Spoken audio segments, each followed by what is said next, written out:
Uma boa noite a todos, que Deus em sua infinita bondade nos proteja, nos ampare, nos fortaleça, que luz se faça em todos os lares da terra, que luz se faça no nosso lar. Nós trouxemos hoje do livro Páginas de Espiritismo Cristão, de Rodolfo Caligares, que ele fala sobre a família e a lei da consequência. Ele nos diz: nada mais comum nesse mundo que o encontrarem-se no seio de cada família pessoas de gostos e tendências completamente diferentes, antagônicas até. À primeira vista, isso pode parecer estranho e inexplicável, porquanto a consanguinidade, o mesmo tipo de educação e os interesses comuns deveriam determinar exatamente o oposto. E é verdade, né? É muito comum, dentro de todas as famílias, nós encontrarmos pessoas ali de gostos totalmente diferentes, de tendências diferentes, apesar de terem tido a mesma educação, influências muito parecidas, né, serem do mesmo sangue. No entanto, são pessoas que nutrem ali gostos, hábitos, interesses muito diferentes, né? Isso pode parecer estranho, como ele fala aqui, né? Acontece, porém, ele continua, que cada indivíduo é espiritualmente filho de si mesmo, ou melhor, ele traz ao nascer uma bagagem de boas ou más aquisições feitas em outras existências que lhe constituem um caráter, um modo de ser todo especial, e não basta a convivência de alguns anos sob o mesmo teto para que tais diferenciações sejam anuladas. Então ele usa uma expressão bastante interessante, que espiritualmente cada um é filho de si mesmo. Ou seja, o que nós somos agora é o fruto de tudo que nós vivemos, pensamos, sentimos, desde o dia em que Deus os criou. Então, quando um pai, uma mãe fala, o meu filho nasceu, na verdade é um filho de Deus, né? Há um poeta, um filósofo, Khalil Gibran, em que ele diz que vossos filhos vêm através de vós, não de vós. Então os filhos vêm através ali dos pais, eles não são dos pais, né? Os pais são os instrumentos pelos quais Deus se utiliza para que esses espíritos possam retornar à Terra, né? Então, se cada um é espiritualmente filho de si mesmo, se cada um traz uma bagagem do passado, bagagem de qualidades e aquisições ou de vícios, de dificuldades, ele diz que não basta alguns anos aqui na Terra para que essas diferenciações, para que essas influências, elas sejam anuladas. Por isso é que a infância na Terra ela é tão importante. Ela tem ali um papel fundamental dos pais para que, se trazemos essas tendências do passado, para que os pais nesse período de infância possam nos ajudar a criarmos melhores hábitos, a modificarmos as tendências que não são positivas. Tanto que sabemos que ali esse período na infância na Terra ele dura ali até os 7 anos, que quando o espírito ele começa a recobrar as suas reais tendências, porque nessa primeira fase muita coisa está adormecida, né? Então por isso os pais ali nesse período inicial, nesses primeiros anos de vida, eles têm um papel muito importante de ajudarem para que essas influenciações sejam melhoradas, né? Para que as boas tendências possam ali se sobressair. Ele diz: não raro manifestam-se também entre irmãos ou entre pais e filhos antipatias tão profundas que só mesmo a preexistência das almas é capaz de explicar. E quantas vezes acontece, né? Antipatias profundas entre pais e filhos, entre irmãos, que nós podemos nos perguntar: por que eu tenho tanta afinidade com um, tanta dificuldade com o outro? Por que um às vezes pode me fazer algo contra mim? Eu tenho uma facilidade enorme para perdoá-lo, enquanto às vezes o outro, até a voz já nos incomoda, né?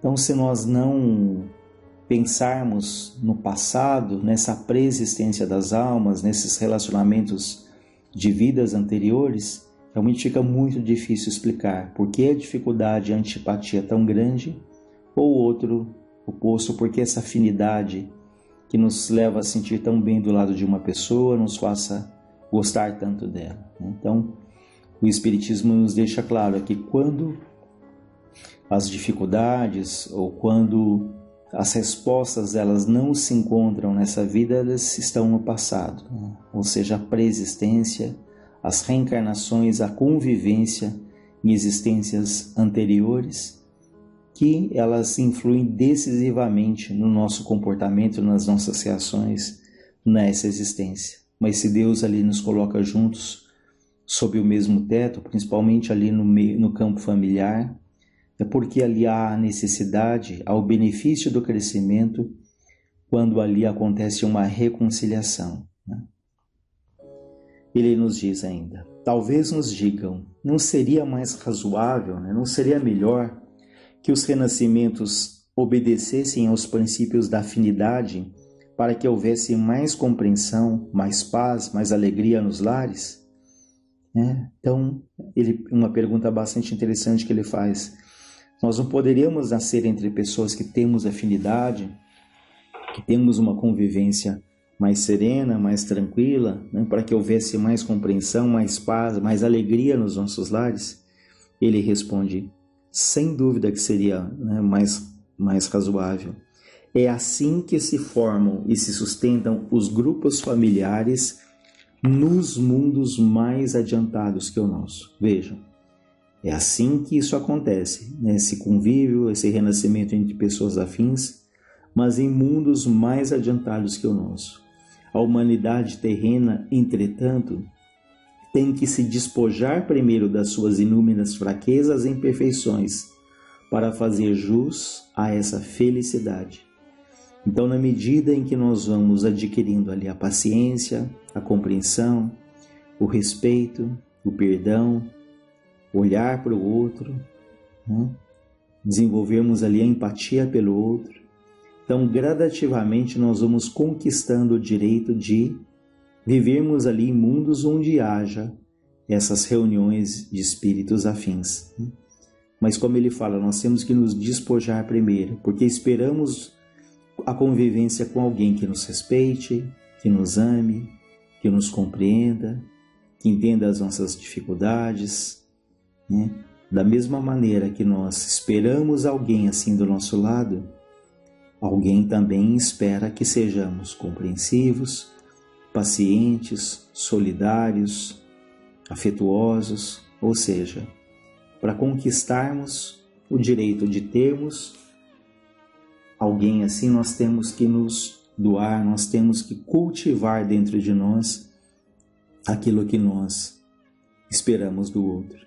Tanto que há uma frase sábia que diz, para que nós não esperemos do outro, não cobremos do outro aquilo que ele ainda não possui, que ele ainda não tem condições plenas de nos oferecer, da mesma maneira que nós também não somos perfeitos, da mesma maneira que exige também que o outro tenha conosco a paciência, a compreensão e o perdão.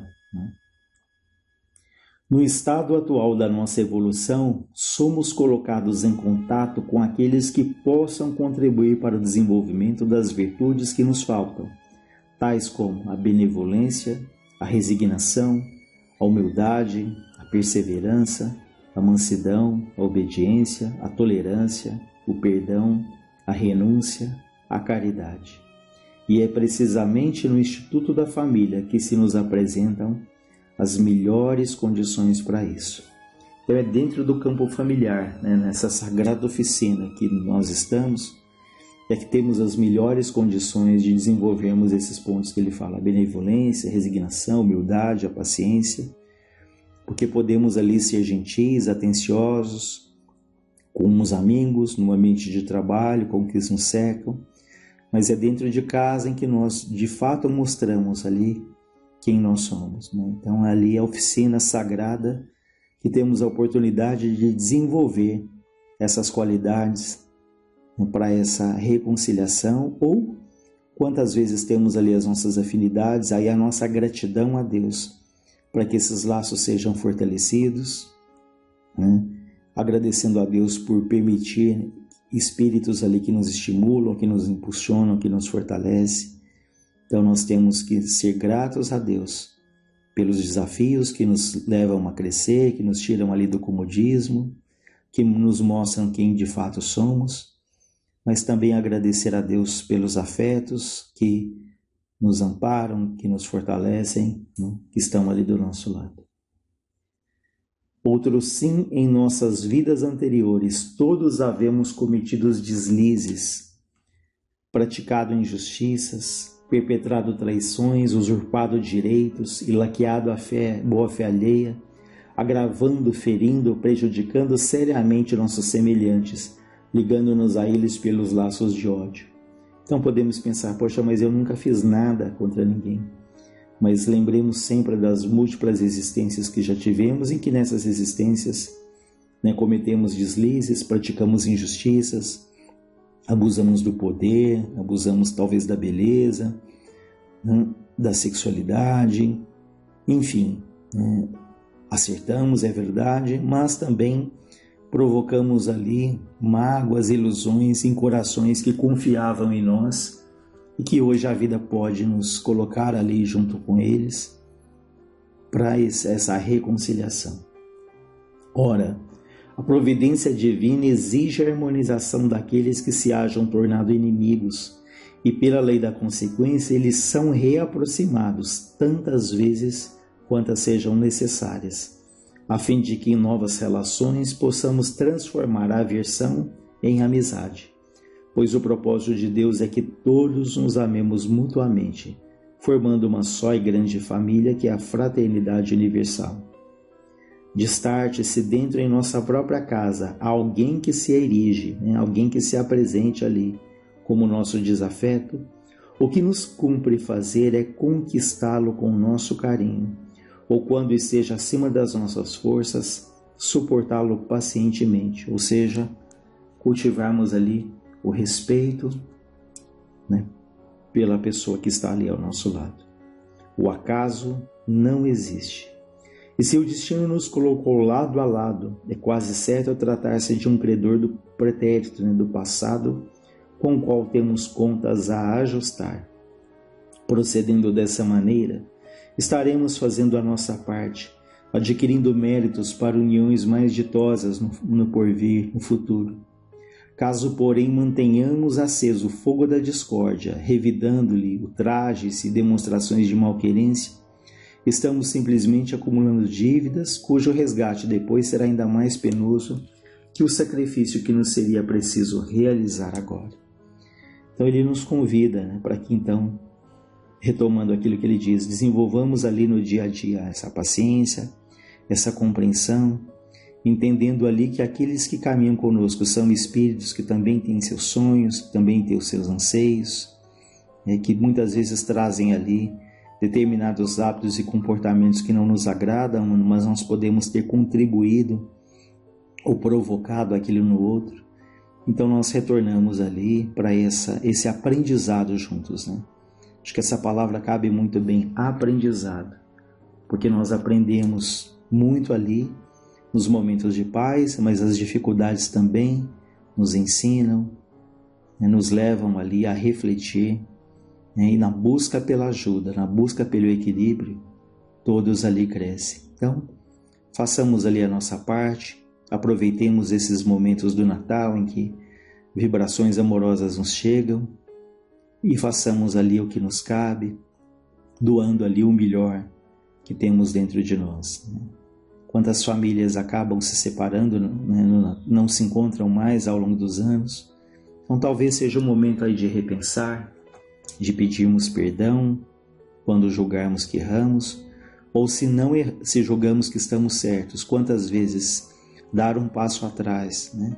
Quantas vezes abrir a mão dos nossos supostos direitos pode ser ali um início de uma reconciliação que seria tão saudável para todo mundo, né? Porque às vezes foram pequenas coisas, mas essas pequenas coisas se tornaram grandes mágoas, justamente pelo nosso orgulho, pela nossa vaidade, que se recusa ali a abrir mão dos nossos direitos.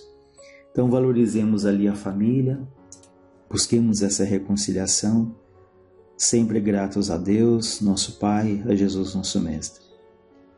Uma boa noite a todos.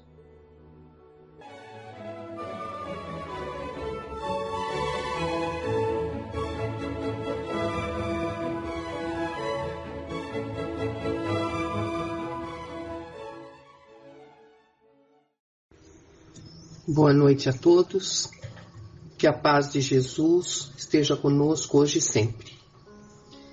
Iniciando nossa reunião desta noite com uma mensagem que foi retirada do livro Seara dos Médiuns, na psicografia de Francisco Cândido Xavier e nas palavras de Emmanuel. Quando em reunião pública do dia 30 de setembro de 1960, eles fazem a leitura do item 254, no parágrafo 5º do Livro dos Médiuns, que diz o seguinte: não se pode também combater a influência dos maus espíritos, moralizando-os? Resposta: sim, mas é o que não se faz e é o que não se deve descurar de fazer, porquanto muitas vezes isso constitui uma tarefa que vos é dada e que deveis desempenhar caridosa e religiosamente. Por meio de sábios conselhos, é possível induzi-los ao arrependimento e apressar-lhes o progresso. Ainda no item A, como pode um homem ter a esse respeito mais influência do que tem os próprios espíritos? Isso quer dizer, por que os espíritos não resolvem isso e o homem encarnado é que tem que resolver, né? Resposta: os espíritos perversos se aproximam antes dos homens que eles procuram atormentar, do que dos espíritos, dos quais se afastam o mais possível. Nessa aproximação dos humanos, quando encontram algum que os moralize, a princípio não o escutam e até se riem dele. Depois, se aquele os sabe prender, acabam por se deixarem tocar. Os espíritos elevados só em nome de Deus lhes podem falar e isto os apavora. O homem, indubitavelmente, não dispõe de mais poder do que os espíritos superiores. Porém, sua linguagem se identifica melhor com a natureza daqueles outros. E ao verem o ascendente que o homem pode exercer sobre os espíritos inferiores, melhor compreendem a solidariedade que existe entre o céu e a terra. Diante dessa explicação do Livro dos Médiuns, Emmanuel nos dá a mensagem com o título Obsessão e Cura. Alguém, certa feita, indagou de grande filósofo como classificaria o sábio e o ignorante. E o filósofo respondeu afirmando que considerava um e outro como sendo o médico e o doente. No entanto, acrescentamos nós, entre o médico e o doente existe o remédio. Se o enfermo guarda a receita no bolso e foge à instrução indicada, não adianta o esforço do clínico ou do cirurgião que despendem estudo e tempo para servi-lo. Que a obsessão é moléstia de alma, não há negar. A criatura desvalida de conhecimento superior rende-se inerme à influência aviltante, como a planta sem defesa se deixa invadir pela praga destruidora. E surgem os dolorosos enigmas orgânicos que muitas vezes culminam com a morte. Dispomos, contudo, na doutrina espírita, à luz dos ensinamentos do Cristo, de verdadeira ciência curativa da alma, com recursos próprios à solução de cada processo morboso da mente, removendo o obsessor do obsediado, como o agente químico ou a intervenção operatória suprimem a enfermidade no enfermo, desde que os interessados se submetam aos impositivos do tratamento. Se conduzes o problema da obsessão com lucidez bastante para compreender as próprias necessidades, não desconheces que a renovação da companhia espiritual inferior a que te ajustas depende de tua própria renovação. Ouvirás preleções nobres situando os rumos. recolherás daqui e dali conselhos justos e precisos. Encontrará, em suma, nos princípios espíritas, apontamento certo e exata orientação. Entretanto, como no caso da receita formulada por médico abnegado e culto em teu favor, a lição do Evangelho consola e esclarece, encoraja e honra aqueles que a recebem, mas se não for usada, não adianta. Que saibamos usar a receita do Evangelho antes de tudo em nós mesmos, para que diante dos desafios da vida, cujos irmãos na espiritualidade, que ainda se rescindem de nosso mau comportamento do passado, possam, através de nossas orações, de nossa renovação íntima, encontrarem uma pessoa nova em nós, aprendendo que o sofrimento é uma condição que nós mesmos impomos em nossa ignorância, em nossa rebeldia, de tal maneira que, se quisermos nos libertar da dor, da obsessão, é preciso, antes de tudo, libertar a nossa consciência de nós mesmos, do passado que ainda incide sobre a falta de educação de nossas emoções. Que a paz em Jesus, que os espíritos amigos possam nos incentivar, dando-nos a coragem necessária para essa renovação. Que assim seja. Dando ênfase a esse tema que o Emmanuel nos coloca, nós colocamos também como tema, e os textos estarão por completo no site, as curas de Jesus. Jesus, por muitas vezes, nós vamos ver no livro A Gênese, no item Os Milagres segundo o Espiritismo, capítulo 15, Os Milagres do Evangelho, Curas e Possessos, que nós vamos nos restringir nas curas que Jesus aplicava de imediato para com os obsediados, aqueles que estavam sob a influência de espíritos infelizes. E como médiuns, na época, eles não tinham condições de compreender por completo como estava acontecendo. Mas mesmo naquela época, eles já percebiam e já citavam esses processos como uma pessoa que estava tomada pelo espírito impuro. Eles usavam esse termo. Vamos lembrar que de todas as curas que Jesus aplicou sobre nós, ele usava os termos a fé te curou.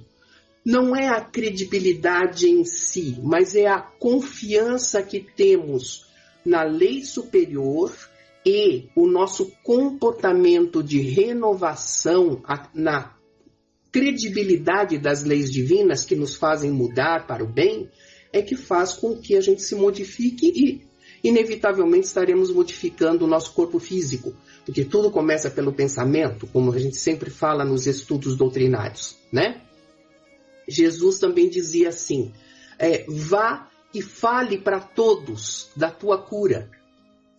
Ou ainda ele falava assim, não diga a ninguém daquilo que aconteceu com você. Por que será que esses casos eram tão diferenciados? Quando era a divulgação da necessidade da modificação comportamental da humanidade, ele dizia a fé te curou. Ou seja, não só acredite nas leis divinas, faça ela ser verdadeira em si mesmo. Quando ele dizia, divulgue o que aconteceu com você aos outros, Jesus não tirava de alguns os testemunhos da vida, né? As expiações, e de outros não. Não era esse o caso. Mas quando estavam aqueles na finalização de uma prova mais difícil, ele era capaz de permitir que se finalizasse naquela época, naquele momento, naquela situação, quando todos estavam vendo, para dar uma forma de comprovação da misericórdia divina. E quando ele dizia para não dizer a ninguém o que tinha acontecido com aquela criatura, apenas naqueles que estavam vendo, né, no momento, para que ele não espalhasse, não divulgasse aquela renovação, é que aquela renovação foi feita simplesmente por uma forma de tratamento da criatura para que ela despertasse para o Evangelho. Por que não dizia para ninguém? Porque ele poderia voltar a ter a enfermidade. E aí, o questionamento das pessoas diante da cura que no fundo não curou, não é? Então Jesus sabia a quem ele estava lidando com a condição de despertamento para o Evangelho. E na Gênese, nós vamos pegar no item 29 a descrição de São Marcos, no capítulo 1, de 21 a 27, no versículo 5º, uma descrição desse processo de desobsessão imediata que Jesus aplicou sobre uma criatura. Então, São Marcos diz assim: vieram em seguida a Cafarnaum. Jesus, entrando a princípio no dia de sábado, na sinagoga, instruiu-os. E eles se espantaram com sua doutrina, porque ele os intuía como tendo autoridade, e não como os escribas. Ora, encontrava-se na sinagoga um homem possuído de um espírito impuro que bradava, dizendo: que há entre vós e nós, Jesus de Nazaré? Sois vós vindos para nos perder? Eu sei o que vós sois. Sois o Santo Deus. Mas Jesus, falando-lhe com ameaça, disse-lhe: cala-te e saia deste homem. Então o espírito impuro, agitando-se com violentas convulsões e lançando um grande grito, saiu dele. Todos ficaram surpresos, que se indagavam uns aos outros: o que é isto? E qual é esta nova doutrina? Ele comanda com império mesmo os espíritos impuros, e eles lhe obedecem. Ainda, complementando isto, no item 31 da Gênesis, do mesmo capítulo, nós vamos ver, ele tem uma outra descrição também de uma desobsessão imediata, né? Neste caso, era de uma pessoa que ele era muda, né? Mas eles diziam o espírito, né, impuro era mudo. Eles não diziam que era a pessoa, porque naquela época eles acreditavam que todas as doenças advinham dos espíritos e não da pessoa em si. E quando Jesus o cura,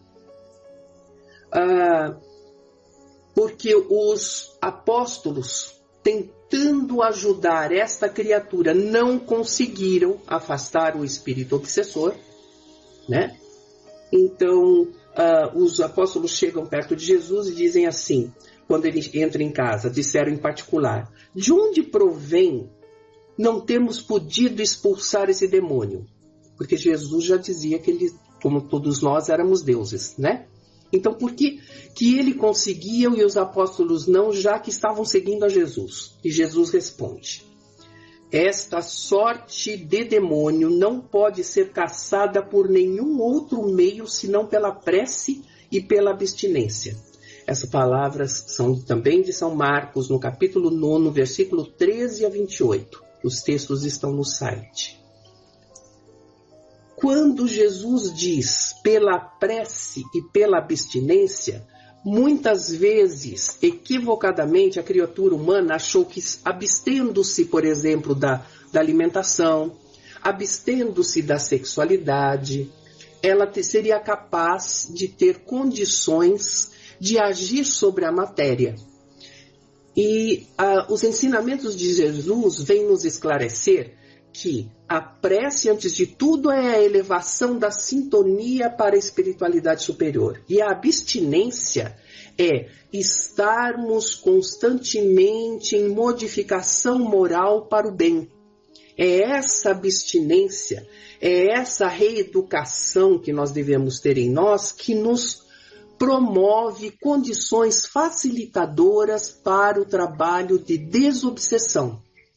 Os espíritos vão ver em nosso exemplo de modificação uma condição que emerge, que esparge eflúvios de consolação e paz, que permite que eles se reequilibrem. A abstinência é a reformulação de nosso caráter para a moralidade ao bem. Ainda, no item 32, quando São Mateus, no capítulo 12, versículo 22 a 28, explica também que dessas curas os fariseus às vezes estavam presentes e eles espalhavam pelo povo dizendo assim: este homem só expulsa o demônio pela virtude do Belzebu, príncipe dos demônios. E logo em seguida diz assim: ora, Jesus, conhecendo seus pensamentos, lhes disse. Jesus não estava ouvindo o que os fariseus estavam falando, mas ele percebia pelas formas de pensamento que eles emitiam e respondeu a eles: todo reino dividido contra ele próprio será arruinado, e toda cidade ou casa que esteja dividida contra ela não poderá subsistir. Se Satã dá caça a Satã, ele está dividido contra ele próprio. Como, pois, seu reino subsistirá?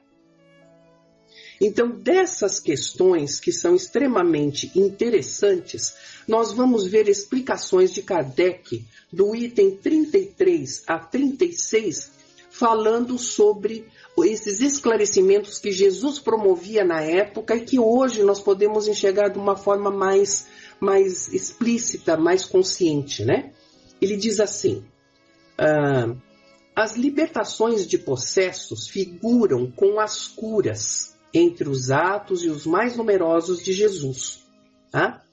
Então, nós víamos que eles tinham um costume de conceituar, né, de dizer que todas as doenças advinham de espíritos que obsediavam os médiuns. E não é, a gente hoje já sabe que não é assim, não é? No item 35, nós vamos ver assim: os obsedados e os possessos parecem terem sido muito numerosos na Judéia ao tempo de Jesus, o que lhe dava ocasião de curá-los bastante. Os maus espíritos tinham, sem dúvida, feito invasão neste país e causado uma epidemia de possessões. Possessão, nós sabemos que é o processo de obsessão mais grave, quando o médium não consegue controlar o espírito que o atormenta e ele toma as decisões pelo médium como se fosse uma pessoa só, não é? Sem estar num estado epidêmico, as obsessões individuais são extremamente frequentes e se apresentam sob aspectos muito variados que um conhecimento aprofundado do espiritismo faz facilmente reconhecer. Podem frequentemente ter consequências inoportunas para a saúde, quer em agravando as afecções orgânicas, quer em as determinando. Elas serão incontestavelmente colocadas um dia entre as causas patológicas requerentes por sua natureza especial, meios de tratamento especiais. Doenças provocadas pelo espírito, temos que ter um tratamento específico, que é através do processo de esclarecimento do espírito, de esclarecimento do médium, de tratamento, né, fluídico através do passe, que hoje esse conhecimento nos faz alertar. Nem tudo são os espíritos que promovem em nós, mas eles agem por nós porque nós o permitimos através de nossas tendências, cuja sintonia se equilibra, né? Como o André Luiz fala, da sintonia compensada, quando dois pensam da mesma maneira, se compensam. Então, a partir daí, nós temos uma ligação mais restrita com essas companhias que a gente não quer e que, ao mesmo tempo, nós provocamos a ligação. No item ainda 36, ele diz assim: Jesus era acusado pelos fariseus de expulsar os demônios pelo demônio. O bem propriamente dito que ele fazia era, segundo os mesmos, a obra de Satã, sem refletir que Satã, se caçando a si mesmo, fazia um ato de insensatez. Essa doutrina é ainda o que a Igreja procura fazer prevalecer atualmente contra as manifestações espíritas. Então, a gente obrigar um espírito a sair do corpo de um médium, como assim, muitas vezes, equivocadamente, as criaturas que trabalham com processos de desobsessão em outras religiões promovem, e que às vezes esses espíritos se afastam, não porque ele está sob o comando daquele que está ordenando, mas às vezes pelo conhecimento precário que eles têm do processo, eles podem afastar-se por temer a ordem, por temer a ameaça. Então, como nos disse Emmanuel, não podemos evangelizar ninguém se não tivermos caridade. Foi a mensagem que nós recebemos. Não podemos evangelizar ninguém se nós não tivermos o carinho, a paciência, o tempo necessário para que essa pessoa esclareça. Carinho, caridade são setores que nós devemos frisar como a firmeza da verdade. Não aquela verdade que avilta, né? Que ela cria uma situação de dor. Mas aquela verdade que nos instrui e que nos dá principalmente a consolação e a esperança. Porque nós vimos até hoje que tudo depende de nós. Agradeço mais esta oportunidade e vamos dar continuidade a esses estudos maravilhosos que o Evangelho nos traz e que o conhecimento da mediunidade nos esclarece para sermos melhores na certeza de que as leis divinas nos provêm em todos os momentos. Uma boa